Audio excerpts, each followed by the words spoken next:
নিজৰ কাম নিজৰ ঘৰৰ কাম এই বুলি পেলাই আপোনালোকৰ কাম কৰিব আৰু কাম কৰি পেলাই কষ্ট কৰি পেলাই যদি পইচা নাপায় তো আমি আপোনালোকক সহায় কৰিবলৈ আমি আছোঁ আপোনালোকক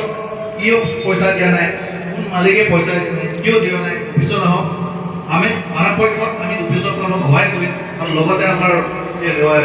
ল' আছে ৰাজ্যবিলাকৰ আমি যোগাযোগ কৰিম সেইটো কাৰণে আপোনালোকৰ বিনা টেনশ্যনত কাম কৰিব আৰু সকলো মই অনুৰোধ কৰিছোঁ যে আপোনালোকৰ কাম কৰা হোৱা পাৰে এইটো কিন্তু আমি ইয়াৰ দায়িত্ব নলয় আমি ভাবিব লাগে মই কাম কৰিছোঁ মই খাই পেলাই কিবা এক্সিডেণ্ট হৈছে অফিচত আছে এইটোতো আমি দায়িত্ব নলয় কিন্তু আপোনালোকৰ কাম কৰক ভালে ভালে কৰক আৰু পইচা নাপালে আমি আছোঁ ইয়াত আপোনালোকৰ কোনো